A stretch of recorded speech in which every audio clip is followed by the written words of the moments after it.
amani. Amani ni msingi mkubwa sana. Hatuna taifa lingine, ni hili Tanzania. Na hata Mungu alipoumba hii dunia kisha wakakata mipaka ndani yake, hakuna sehemu kwenye vitabu vyote vya dini alisema kwamba kuna siku moja mkiongezeka sana nitaongeza kaeneo ili muweze kuishi, au mkipungua nitapunguza ili mtoshe. Ipo.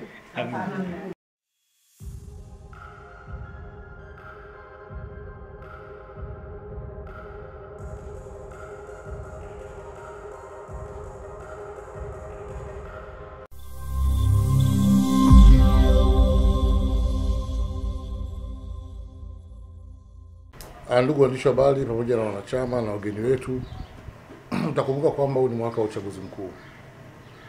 Kwa hiyo chama chetu cha Democratic Party DP kipo kwenye mchakato wa kuelekea kwenye mkutano mkuu maalum utakaofanyika tarehe 25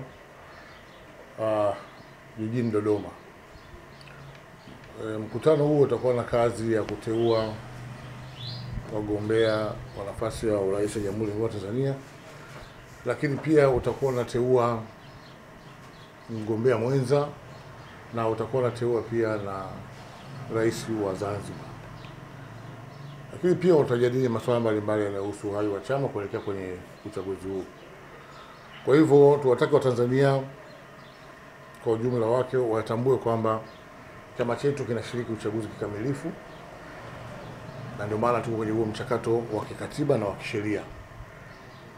Na ikumbuke kwamba mwaka huu wa 2025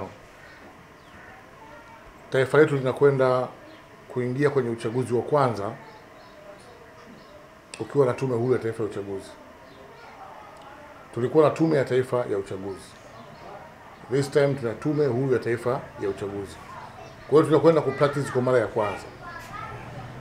Kwa kama tunakwenda kupractice kwa mara ya kwanza, sisi kama chama lazima tujiandae kushiriki kwenye huo mchakato wa uchaguzi kikamilifu. Na mtakumbuka kwamba tulitoa maoni yetu kwenye tume ile, na mengi ya maoni yalizingatiwa kwa kwetu. Lakini pia mnatambua nilikuwa mjumbe kwenye kikosi kazi cha Mheshimiwa Rais. Kwa hiyo tuliyopendekeza kwenye kikosi kazi pia mengi yalizingatiwa kwenye muundo wa ile tume.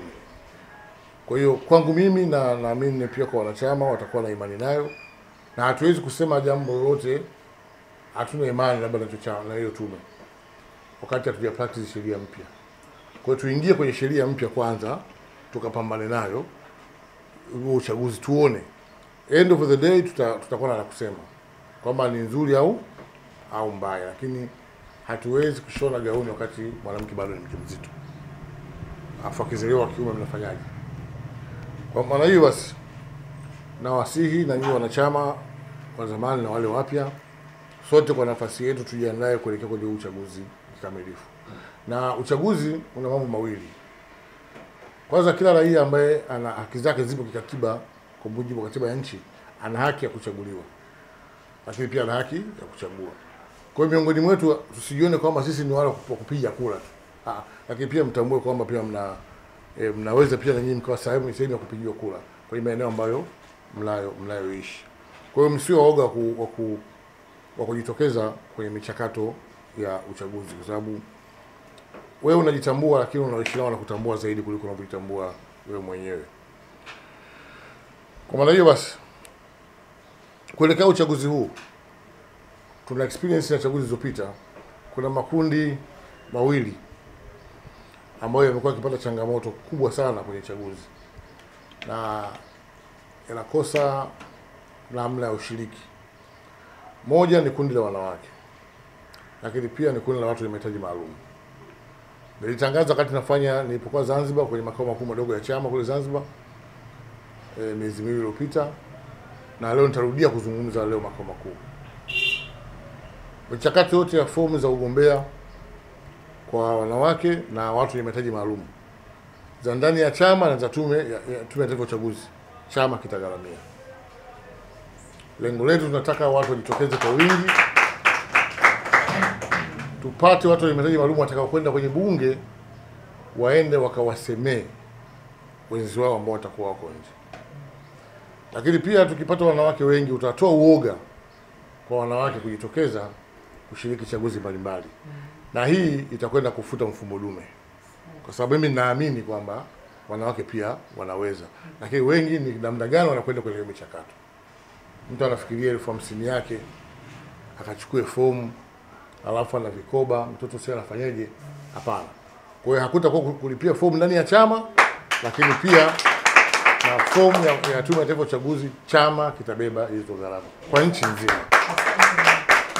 Kwa hiyo kina mama mjitokeze kwa wingi, lakini pia watu wenye mahitaji maalum na wenyewe wajitokeze kwa wingi.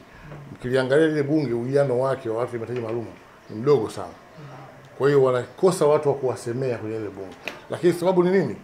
Anaenda kwenye chama anaambiwa kuchukua fomu labda 200,000. Vile vingine mpaka milioni fomu ya ugombea.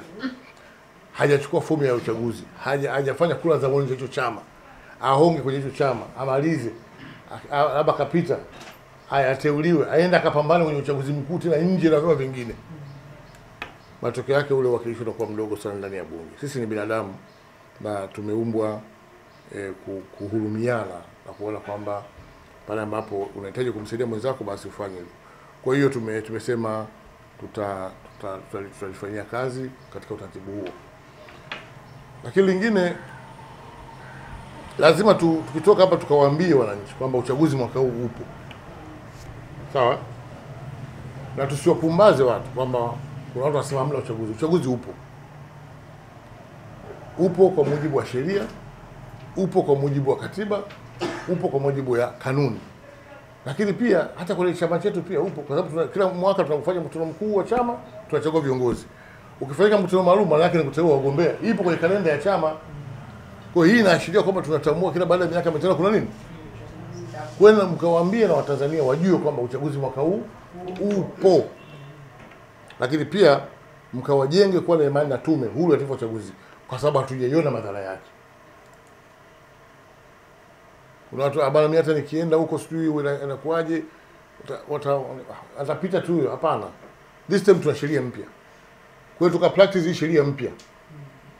Lakini pia tukatoe wito kwa Watanzania kama ninavyosema mimi hapa, watu wajitokeze kwa wingi kwenye upigaji wa kura. Sababu kura ni haki ya kikatiba, ni haki ya kisheria. Lakini kura inachagua hatima yako ya miaka 5 ya namna gani wewe mtuma kwenda kukutetea. Ukichagua box maana yake utakuwa umetengeneza box kwenye kichwa chako. Kwa hiyo ukichagua kichwa kiliko kamili maana yake utakuwa umetengeneza hatima yako nzuri, yako, watoto wako na kizazi kijacho. Kwa sababu kesho inaandaliwa na leo. Sambamba na hilo, leo familia yetu ya DP itakuwa inaongezeka, inakuwa, na chama ni kama imani. Ukiwa na dini yako, ukiwa na wafuasi wengi, maana yake umesadiki. Na mkisha sadiki basi mwamwende mkawafundishe na wale wengine nao wapate kusadiki. Kwa hivyo chama kinapokuwa kinapokea wanachama ni jambo la faraja. Kwa sababu inaonyesha kwamba ni jeshi linaajiri jeshi lingine kwa ajili ya kwenda kwenye mapambano. Kwa vita hivi hatuwezi kushindwa. Na bahati nzuri mnakuja wakati mwafaka, wakati ambao tunakwenda vitani. Recruitment itakuwa ni ndogo sana kwa sababu wengi ni wazoefu wa siasa. Namuona dada yangu amenamcheka, namfahamu, tumefanya siasa. Mdogo wangu Maganza tumefanya siasa. Kaka pale tumefanya siasa tukiwa kafu. Kwa hiyo tunakwenda kuingia kwenye uchaguzi tukiwa na watu ambao wana uzoefu na siasa, sio wapya. Kwa hiyo maana yake tuwaambie tu wenzetu wajipange. Na this time narudia kusema, nilizungumza kwamba uchaguzi huu pia tu nikutania. 2020 tuliingia kwenye uchaguzi na target zetu. Tulipigwa katafunua wakatokea diwani mmoja. Pamoja na ugumu ule uchaguzi wa 2020. Maana kuna chama kama kiwa kilipata mbunge mmoja, huwezi kuamini kama na DP napata diwani mmoja. Kwa hiyo shughuli ilikuwepo. Kama chama likubwa lilikuwa na wabunge 70 na likapata mmoja. Sijui mnaona? Sijui mnaona? Kwa hiyo tulifanya utafiti wakati ule. Na utafiti sasa tumefanya tena kutosha. Kwa hiyo tunachukua uzoefu ule wa uchaguzi uliopita, tunachanganya na uzoefu wa leo. Kwa hiyo tunapokwenda safari hii hatuendi kujaribu uchaguzi. Hatuendi kujaribu uchaguzi. Tunakwenda kushindana ama kushinda uchaguzi. Hatuendi kushiriki. Sababu kushiriki ni kumsindikiza mtu. Sisi tunakwenda kushindana na kushinda uchaguzi.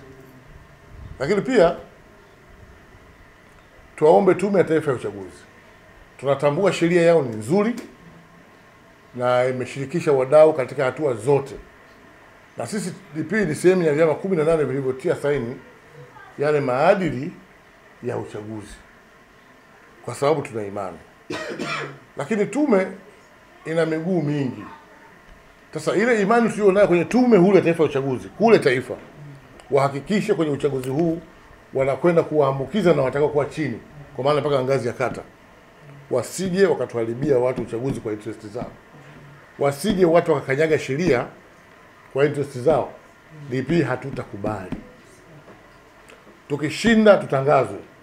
Tukishindwa tutapongeza. Sielewa? Tukishinda watutangaze tumeshinda. Na tukishindwa, tukijiridhisha tumeshindwa, tutakuwa wa kwanza kupongeza. Iwe kwa ngazi ya rais, iwe kwa ngazi ya mbunge ama ya diwani. Lakini tumeshindwa kihalali. Lakini tusishindishwe na watu. At this time tukishindishwa na watu, hatutadili na tume, tutadili na huyo mtu mmoja. Sheria zipo za kumshtaki mtu individual. Kwa sababu hakuna mtu ambaye anaweza kuteuliwa na tume alafu akaambiwa kamnyime mtu haki, isipokuwa ni utashi wake huyo mtu kunyima haki ya mtu. DP tutakubali. Tumeelewana eh? Ndio. Maneno haya mniachukue wanachama na mkawaambukize wenzetu kwenye matawi huko, watambue msimamo wetu wa chama ni huu kuelekea kwenye uchaguzi mkuu wa 2025.